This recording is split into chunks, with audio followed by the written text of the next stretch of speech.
There are secrets out there, guys, performance marketing secrets, and knowing just one or two of them can light up your funnels. Let's go. This is Performance Marketing Insiders. I'm Chris Mechanic. Join me as we go deep into the secrets of the world's elite marketing minds. Performance Marketing Insiders is sponsored by Web Mechanics, the AI-driven performance agency that makes you smarter. Man, am I excited about today's guest.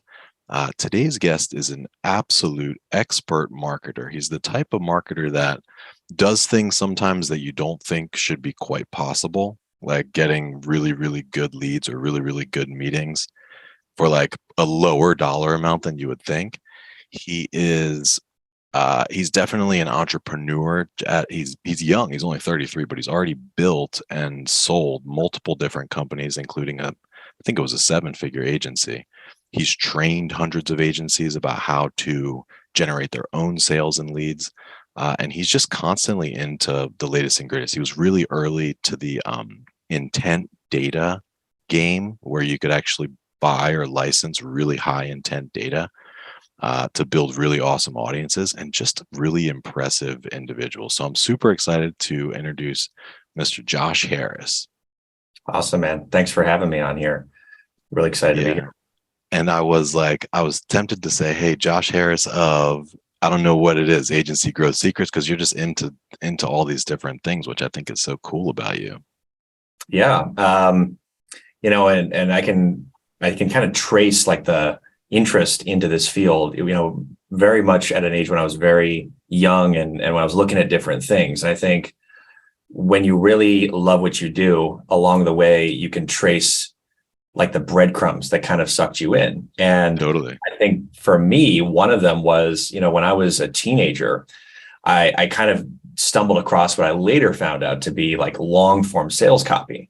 And I was like, what is this? Like, what is this thing? Like I'm reading it, because I never was a reader as a kid. I didn't like to read that much. I loved, even books. I'd be like, I wanted to read comics, very visually engaged. And it was like, I'd read this page, I would just be glued to it. I'm like, whatever this is, I want it. I want to buy it, about like hypnotizing people. And I'm like, I'm going to hypnotize people. Of course, it didn't work.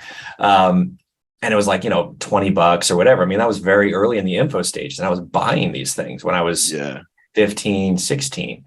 And then I found out what that was. I'm like, oh, they call it copywriting, which most people hear that outside of marketing, they think it's like the legal thing. And you're like, oh, it's a whole piece in there. So I think that was like the first thing that really got me into marketing was copywriting. Yep. Interesting. I like how you frame it as breadcrumbs. But let's jump into it. Tell us one of your biggest secrets to success. So I would say one of the biggest secrets that I have for success is it's so boring to some people when they hear it, but it is actually the most powerful thing. And it's really baselining. And what is baselining? To me, it's setting the performance standard for what's possible in a role. And I think what happens is that every successful marketer, marketing executive, whatever it may be, they can trace their rise to competency, in a word, right? They were competent at what they had in front of them. They figured out how to make stuff work, and they figured out how to do it at an above average rate. And then as you disconnect yourself from it, you'll start to have entropy. You'll have different people and you'll have different processes. And sometimes you can never figure out what it is. Is it a process problem, or is it a people problem? Or have the circumstances changed? So baselining is simply rolling your sleeves back up and getting back into the accounts, looking at it, and you'll start to realize things have changed. The person's not competent, or, it's really only those two things, and then from there you can reestablish and manage it to that expectation. And this was the thing that I traced back to all of my own success and plateaus. And just about everybody I've talked to, they can backdate this to the plateaus they run into, is that they disconnect themselves. They look at a number and they try to manage from a spreadsheet. And it's like there are elements at play to that really, really make it work. I agree with you. I see a lot of executives actually that are really, really disconnected from the work itself, including myself in some areas. Like as we've grown, I used to be the chief cook and bottle washer doing it all, right? But as we've grown, I myself have become disconnected. Why do you think it's the case? Like, why do you feel that, like, because I feel like the majority do become disconnected, but why? Well, it's a matter of scale, right? as you're scaling up, you have to do more important things. But, the things, as you scale up though, you can train people to do the management roles, just like you can train people to do the roles below. And so what happens is most people, they see it as just going up, but there's so much more to be learned by going back to the bottom and like looping back through. Like if you've watched the show, like Undercover Boss, it's like, why that show? I love that show because it's one of those pieces that started to really show me this is a gap in some of the companies that we're in, is you just get disconnected and you forget that your business is built on the front lines, the people on the front doing that work. And you just don't know sometimes, like you expect too much of people, right? I mean, that's one of the things I see is like, they expect everyone to act like a performance comped executive owner, stakeholder. And that's not the case. That's not realistic. So then it becomes very clear, like for me, when I go into those scenarios, I'd say about 30-40% of the time, I'm like, oh, I actually have the wrong person in this role. But the other percent of the time, I'm like, we have a strategy problem. Like we have a leverage problem. Like this is too much work. Yeah. Like we need to put more automation here, or we need to find more leverage here, because the human effort of just trying to do harder and trying to work more is not going to close this gap. And if it is, it's inconsistent. And I think that's the other big piece of it, is that there's so many companies out there that don't realize they are operating less on systems and more on the motivation of people that can break. Like systems break, but people break too. They go down. I have one of my friends that was, he's got a 60-person sales team and 5 brands. We were just talking about this yesterday. The team was complaining that some of their systems had broken. And we actually reframed that around, well, it's not about systems being broken. Everything goes down, including people. People take vacations. People get sick. People have life events. Like all these things kind of go down at certain points. So you have to figure out sometimes back on the front lines what's possible, and then look at how you can be more strategic, because you can't just always work harder. There is only a number of hours in the day you can work. Past a certain point, you just can't do it. It's not sustainable. So how do you do it? Like, what are your, I guess, habits, or what advice would you give to somebody like me, who I really am in that role where like it has been a long time since I've gone to the beginning of some of our core processes. I wish I could do Undercover Boss, honestly, but we're not big enough. Like, yeah, well, right. I mean, they'll recognize you. They'll be like, hey, wait a second. Maybe you get like a big beard, like one of those big Amish beards or something that might work. But yeah, so what advice would you have for executives to be able to baseline more effectively, stay closer to the work, but also get their other things done? I think you have to have one thing in place. So the first is, you have to have a culture where it's not this fear-based culture of, oh, don't screw up, otherwise you're fired, or whatever it may be. There needs to be like an understanding your culture, that there's an investment in their success. And then, I mean, the basic thing is just shadowing. It's like you can do the shadowing, just say, hey, if you sat with a media buyer and you just said, hey, here's what we're going to do. We're going to open Zoom and I'm going to watch everything you do for a day, right? Because I know that this could be better, and you'll just watch it. And the thing is like from your vantage point, you'll start to see, well, a lot of the day is maybe methodical tasks. Like where could you get a lot of that time back? Yeah. Most people in the executive role, they try to buy their time back, but taking it a step further, where can you buy your employees' time back? Because that's really what you're looking for. It's like, where is this methodical? Where can I get them more time? Because if you can help your employees do more time, and then let them know, we're not trying to remove your job. We're trying to just increase the throughput of all of us as an organization. And if you look at the big ones, it's what's the revenue per employee? Higher revenue per employee is usually a good thing. And the way you do that is by getting them out of things that are super methodical and super basic. The things that are require you to look at them every day, most of them don't require that to be the case. And you can train people to do more of these roles that aren't as experienced, because that would get into the other thing that I've basically put in place, which is when someone comes to you and they have an issue, things get escalated to you. What about this? It's just empowering people below you to troubleshoot those things. So what I've done in many scenarios, I've said, okay, so if this happens, here's the point at which I want it to come to my desk. You've done this and you've done this. Like I literally write out all the things that I would do, empower them to troubleshoot the way I would. And then what happens is that very few things get put on my desk because they figured them out and I'm teaching them how to figure things out. And that's really all we're doing at a certain point. No one's giving you a roadmap of how to do these things. You just show up and you trust your instincts, and you only get better at it. Most people think they can think themselves out of any problem. Thinking only gets you so far, and instincts come from your experience and your actions. So the more you get into that action, you just intuitively learn how to do these things, and it just becomes unconscious. So you sometimes have to unpack that and just pass that, preload some of the learnings that you've had onto your team. So that's how I do. That's a good activity. It's like make a list of all the things that cross your desk and then go and train/empower your teams to follow them. That's a really good one. I like to spend the day together on a Zoom. And we've actually done similar things, but we got feedback that like it made people really nervous just to like have their boss sitting there on Zoom or even looking over the shoulder. So it's not exactly necessary. Well, I'm sure that there's a way to do it that's a little bit less nerve-wracking. Maybe if it's a routine, maybe if it's like, hey, not just this one big long day where like I'm gonna watch silently the whole time, but maybe it's like every Tuesday night, like we grab around closing time or toward the end of the day, we grab a couple beers and just like jam on the account. Yeah, it is about the approach, right? And I forgot the name of the guy that did this experiment, but the act of observation does, there's a whole quantum science side of that, but really on people, it's like they do different work when they're being observed. They did, I think it was in a factory, they had just timed lights up in the office. If the lights were on, they worked more. If the lights didn't go on, they just saw activity and they were like, oh, wow, people are up there watching. So we better work. So I think it's also just about the approach and just saying, hey, here's what we're trying to do. I'm trying to optimize the department and letting them know that, hey, like you're kind of sold on them as a person. So I think like in scenarios like that, it can just be, well, maybe they don't know what it's like to be around you and they don't know what you're going to have in play. So the other workaround is there's some screen recording session software that they use to manage VAs. You can have those on there where it might record what they're doing for a day. But there are ways that you need to find to be in tune with what the people are doing at the front, because that's like the front door of the business is right there. Everything else is managing what those people do.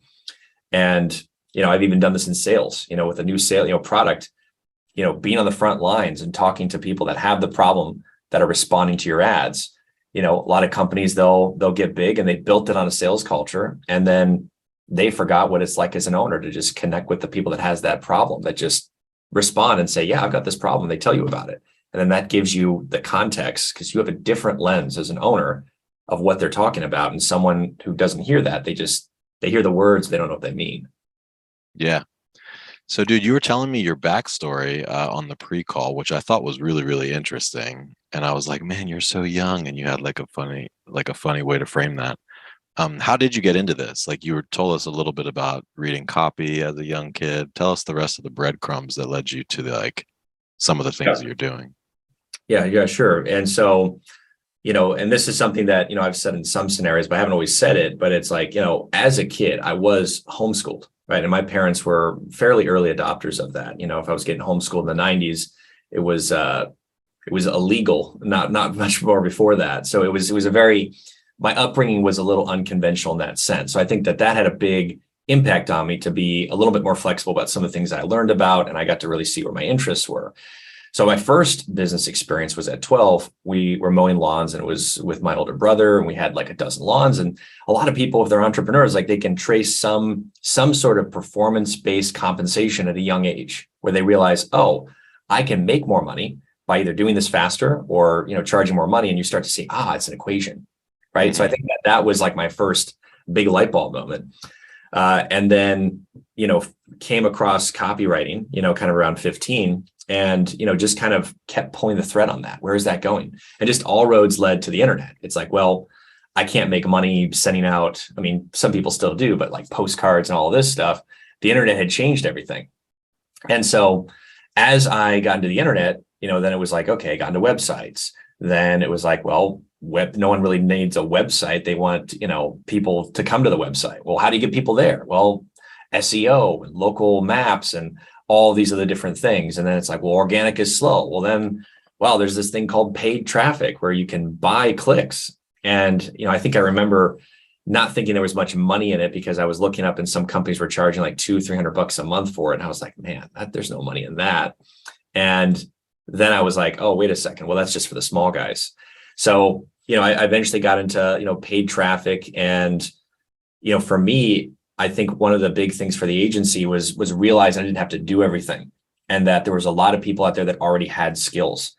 And that if you look at every business, you're just assembling people. That's all you're doing. You're assembling people into a structure where they all work together, and there's an economic outcome for everybody involved that's profitable. And so then from there, it's like, well, you don't have to have an office. You don't have to have these other things. So, call it digital brokering of sorts, where it's like, hey, you understand enough about the product, but you bring in somebody who knows what they're doing, and then you subcontract them and bring them in to work on a project. And so that was a big part of just finding my way into this space, was just the people I knew this was something that they needed help with.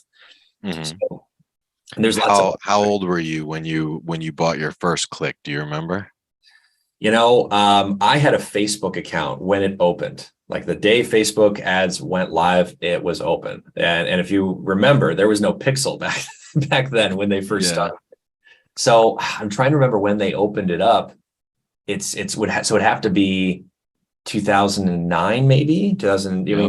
I mean, I'm not 100% sure on when they opened it, but I have one of the oldest business managers. And I know this for a fact because in my business manager, most agencies, like your account limit might be like 100, 200. I've seen some people with 500, even some with 1,000.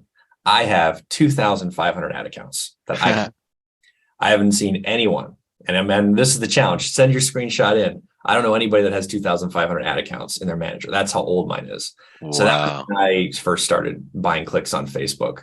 So you have 2,500 slots or actual accounts in there? I can create up to that many. There's hundreds in there from different clients and stuff, but right. I could keep creating them because most of the time you have to request it, but I could just keep making them in there because it's that old. And so what was your first business model? Like an agency sort of thing with contractors, or was it more of like affiliate?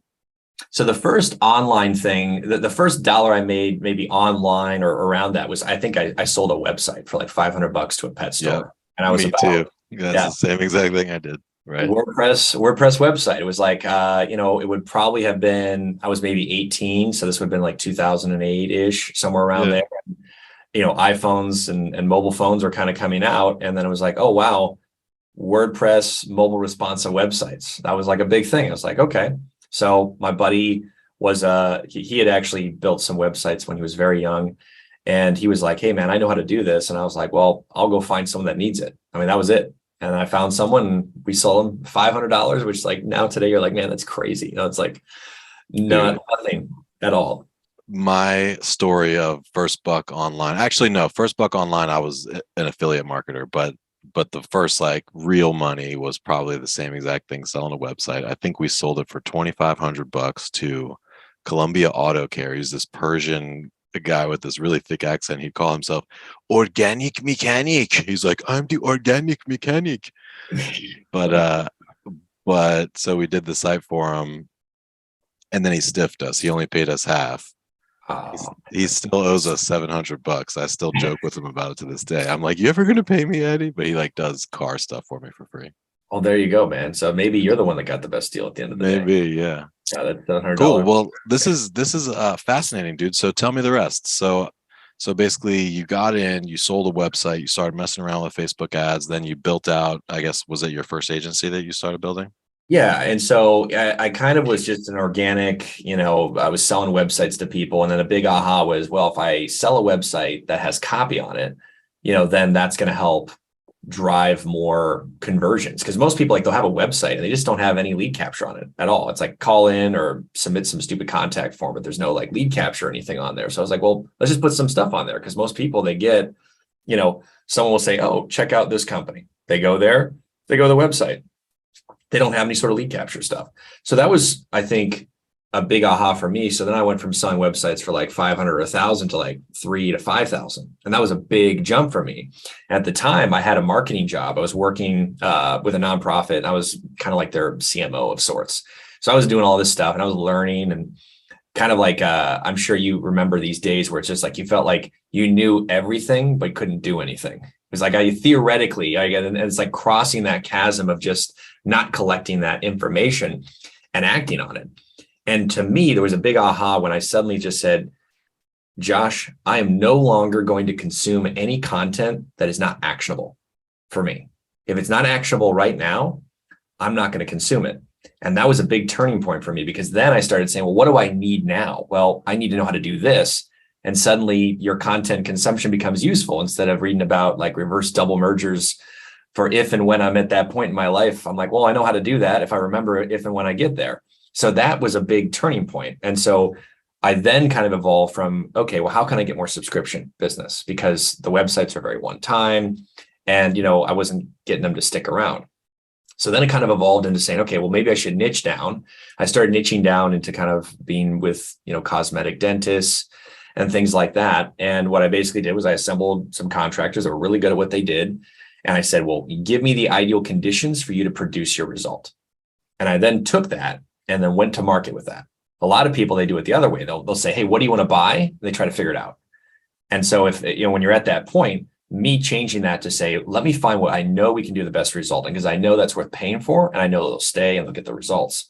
That was another big change.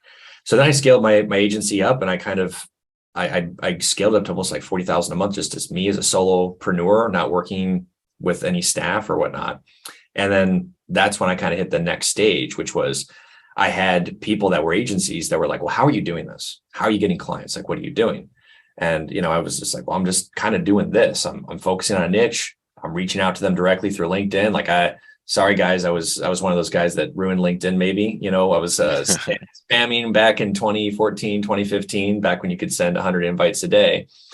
And, that was a big advantage back then. And I used automated things to do outbound messaging to people. And then I moved them to email and then follow up through other channels.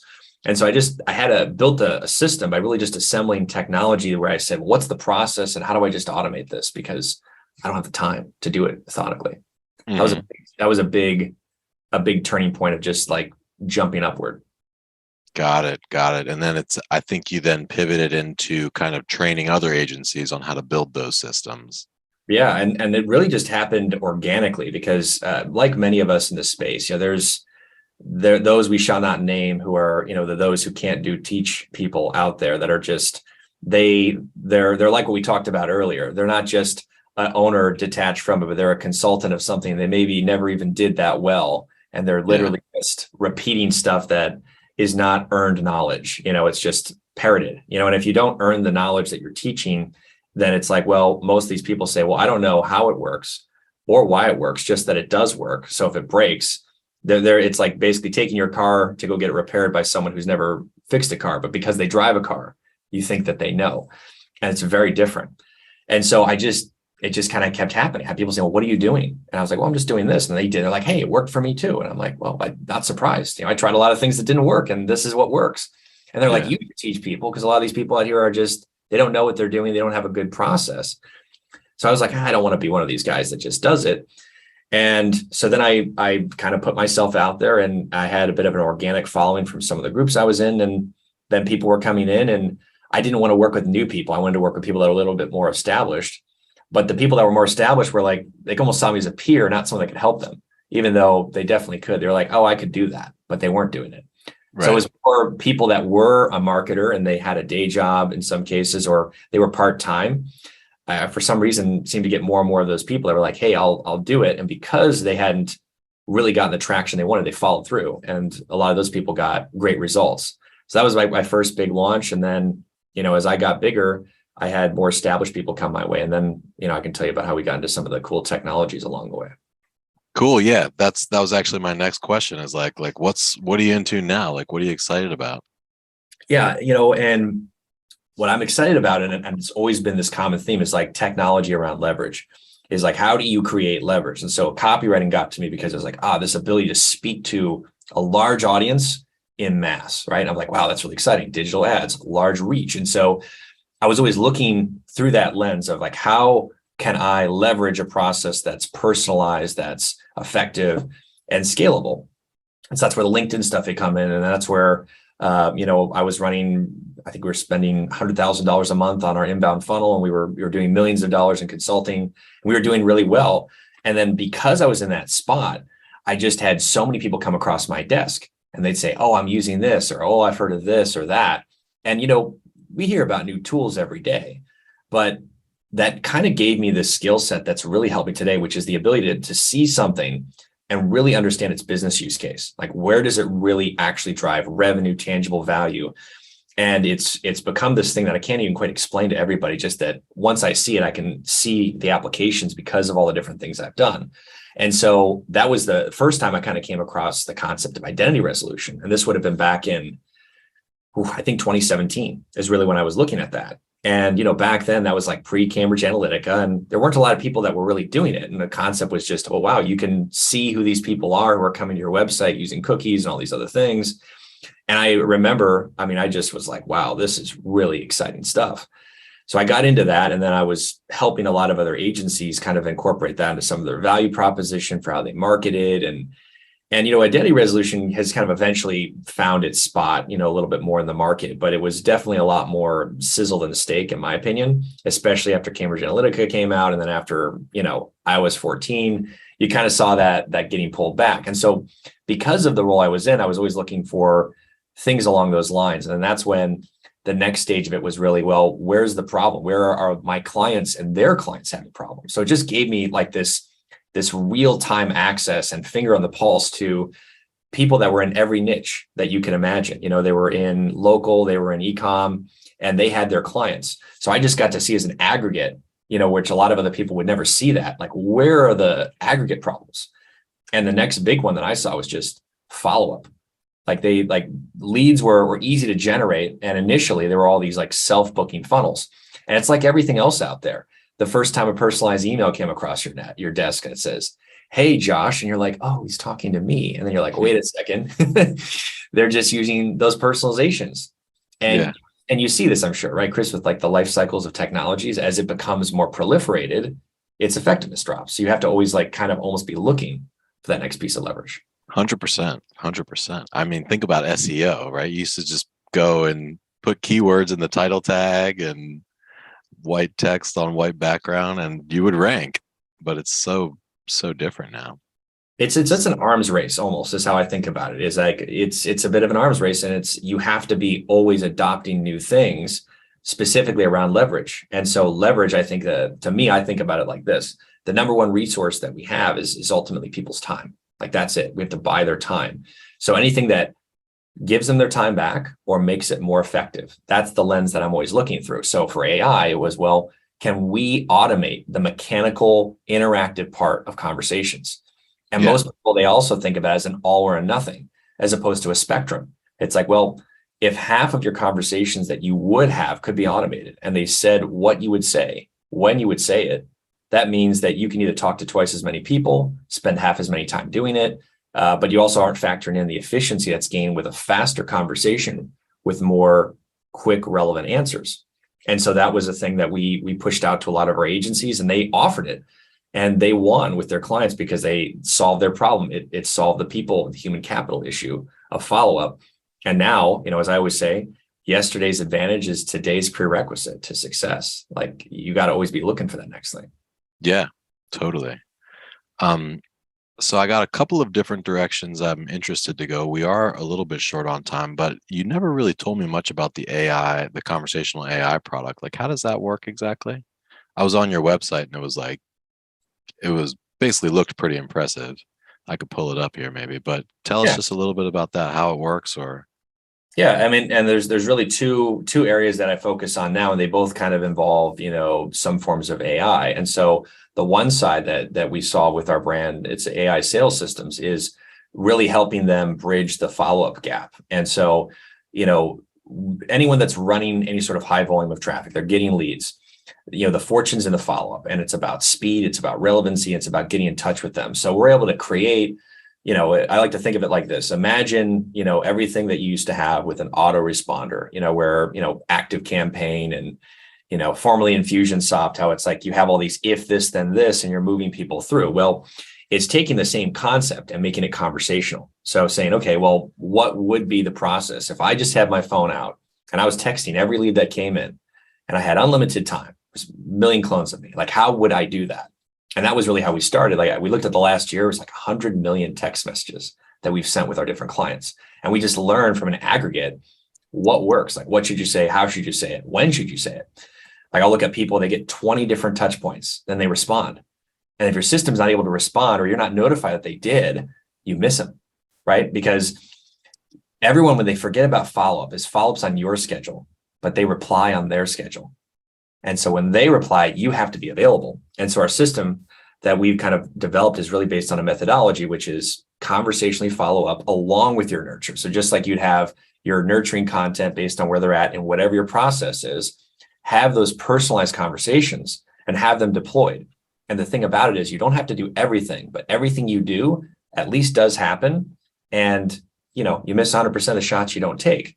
And on top of that, you can't retroactively follow up with anyone. I can't follow up with the people I was supposed to last week. And, most people, they have a longer buying cycle. So you have to do that. So the way it kind of works when we work with people is we just map out their manual process, and then we kind of merge that with what we know works as an aggregate. And then it kind of deploys a conversational way to follow up with, schedule with, or nurture, people in the way that you would if you had unlimited time. And that was all you did as like the owner who understood the problem and the product and everything like that. So that's kind of like how it works high level. Interesting. And so it's, is it a service more so or a tech? So a it's little bit of both. So our thing is like, we see different platforms coming up all the time. And I won't mention any of them on here because they might, by the time this comes out, be outdated, and this is a very fast evolving space. It's a bit of an arms race. Every CRM right now in the world's kind of trying to figure out how to integrate this into it, because the whole point of a CRM is to follow up. And the whole concept here is they've realized, well, we've been trying to get people to do this forever. And if you run any sort of sales organization, it's like, have they updated the CRM? Well, they haven't. So like the future really is the salesperson is having their day organized by an AI. It's scheduling people when you have availability. It's moving people around. And the interesting thing to go real big here is the eventual trajectory of this is as sales eventually becomes AI based with voice, with tech, right? That can basically integrate to your systems, that can talk to people. And I mean, there's voice tech that's out there that's very mind blowing. That it's, you look at deep fakes, you look at the voice tech, you look at these things. It communicates with people the way you would, and it can learn from that. Well, once sales goes almost entirely AI based, the next evolution is procurement. And then AI will become procurement based. So then if you look at the entire departments of sales, the entire departments of onboardings for companies, so much time is spent trying to figure out what they should buy and then how to integrate it. And the future is really going to be these platforms that help connect the businesses to each other to integrate and give them fractional access to the solutions they need. Because sales and all these other things are just these means to an end that can eventually just kind of hit this very interesting point down the road. And that's scary to some people, but there's no way it won't go that way. That's just the track we're on. Yeah. Interesting. Very interesting thinking, actually. And I could totally see that happening. So it would be almost like a world with no salespeople. It will be a world with less salespeople, right? Because sales will become like everything else, right? I mean, if we look back, we just say, let's just look back at the trajectory of technology. What's the oldest technology we have? Farming, right? And we look at farming, well, it's like you watch Interstellar, one of my favorite movies. It's like they've got these drone powered combines that are harvesting. Like that's where tech is going, because eventually you don't need a person to operate that. There's a mechanical, methodical part. So as we put more, track on the, on the road, miles on the road of the track to learn, there starts to become this, okay, we can do this and we can do this. And so that's where it's going. And so when you look at most products and services, there are ways to start to personalize them in tracks. And so it's personalization having its evolution to be conversational, to give people what they need. And there's many exciting things like in therapy, having a therapist who can listen to you and give you fractional, unlimited access to that. It's like, that's going to have to be a person, at least for some of the basic things. And that's how it'll go. It's like the old call centers when you'd be screaming at them, real person, and you're like, but that'll be there where you won't know it's not. It'll pick up, you'll have, elastic access to it, just like the cloud and everything else, but it'll happen. It's just a matter of like, what'll be the adoption, and it's going to be very invisible. And then I put this all under kind of what do they call it? Really the AI market, right? I think we did about 100 or so billion in the last year. By the end of the decade, it'll be a $1.8 trillion market. And it's growing rapidly. And it's just because everything AI based is just efficiency at scale. So it's removing your biggest bottleneck, your highest point of failure, and, the number one headache in a business, which is like the scaling of human capital and just eliminating some of those bottlenecks to scale the access. And that's where this huge advantages are popping up, where suddenly, you'd have to scale a team of people that would message your leads and everything. Well, if it's the same conversation, now it's scalable and it creates these opportunities. Fascinating, dude. You've given us some awesome stuff to think about here, from the past to the present to the future. So I do appreciate that. I want to be sensitive of your time, and we're just about at time here. But I am curious, just like on a personal tip, like what do you like to do for fun, or like how do you unwind? Well, you can't see any in here, but I'm definitely a huge Lego fan. And I have so many Legos. They can't seem to. I like building the big ones. Like I just finished this a huge set in my other room there, the Titanic. It's like 9,000 pieces. Yeah, and I love doing it because it engages a different part of my brain. And it was my favorite toy as a kid. And there's a lot of people I know. It's like in our space. It's like if you were into Legos as a kid, you kind of found your way into this because it had creative components, but it also had you had to follow instructions. When you're building a 7,500 piece Millennium Falcon, there's no room for error. You can't you can put it here or here. So it teaches you, it just reinforces that detail. It reinforces all of that. And I can do it without thinking because it's very visual. You look at the instructions, put these pieces there. So I could be listening to something, listen to a podcast, or, learning is really my biggest enjoyment. I wish I could just spend all my time learning and absorbing what other people are doing and studying stuff. So that, along with Legos and things like that, and then spending time with my daughters. I've got a 9 and 10-year-old, and just like teaching them about life and the things that they're going to experience and stuff. Those are the things I love to do, and it just it excites me. And I just when you're doing what you really like to do, it just doesn't feel like a big challenge. And that's not always easy, but I'd say those are the things I do to unwind. Nice. And dude, I'm really, really impressed by you. Really impressed by you. Just like the depth of your thinking. I mean, you're not just a great marketer. You're thinking about the future of AI. You're like, tuned into the size of the markets and the growth rates of the markets. So like your macro, plus your secret was all about micro. So you're a really impressive cat, man. Thanks, man. I mean, I just try to show up and work every day, and it's like nobody really knows what they're doing. It's like we're just trying to some people will say like, oh, I don't know how to do that. I'm like, look, dude, like your whole life, you're just doing stuff you haven't done before. Like, that's it. That's like, hey, wake up today. I don't know what I'm going to do, but I haven't done it before and I'll figure it out. Top 3 reads, top 3 most impactful reads of your life. Not necessarily like marketing based, but just like, what are 3 reads that? Yeah, good. I didn't know there was going to be a quiz at the end of this. So I would say number 1, and it's hard to say these are number 1, but there's definitely 2 at least, and I might think of a third one. One of the books that impacted me the most at a young age was Dale Carnegie's, How to Win Friends and Influence People. And most people say, oh yeah, it's almost become a cliche that people, they hear it too many times. It's like, read the book, and if you read it before, read it again if you haven't read it in a long time. But I mean, the summary is really just, look, if you really figure out how to be interested in other people and leverage the fact that most people don't feel heard and just listen to them, that right there is one of the number 1 things you can do in business and in life, is just learn to listen and become a good active listener, right? Like if you can learn to summarize what people are saying back to them and really understand what they're saying, it's huge. So I'd say that's 1. And I wouldn't say that it's in a top order. It's just, these are just really 3 that did it. Yeah. The second book I'd have to say that made a big impact on me, which was a more recent read, which I also heard was highly recommended, is Man's Search for Meaning by Viktor Frankl. I say his name. And I mean, that book really just kind of unpacks the concept of suffering and human, it's a very interesting book, really understanding like, what is the meaning of suffering? What is the meaning of hardship? And when you see people having to go through really difficult times, it's like maybe the meaning of life is its great contrasts, is that you don't know what something is unless you have a point of comparison. So I'd say that's another one. And I mean, man, there's so many other good ones. I'd say a third person, I'll categorize a few of his books into this, would be Tim Ferriss.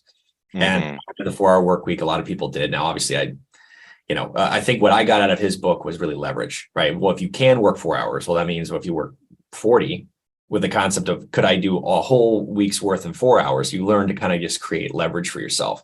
And there's other two books with that, Tribe of Mentors and Tools of Titans, just great books to just kind of reread because it's just a collection of a lot of good stuff. So, oh yeah, I love Tools of Titan, man. That's just like a great one for the coffee table. Just open it up to almost any page, and it's really good.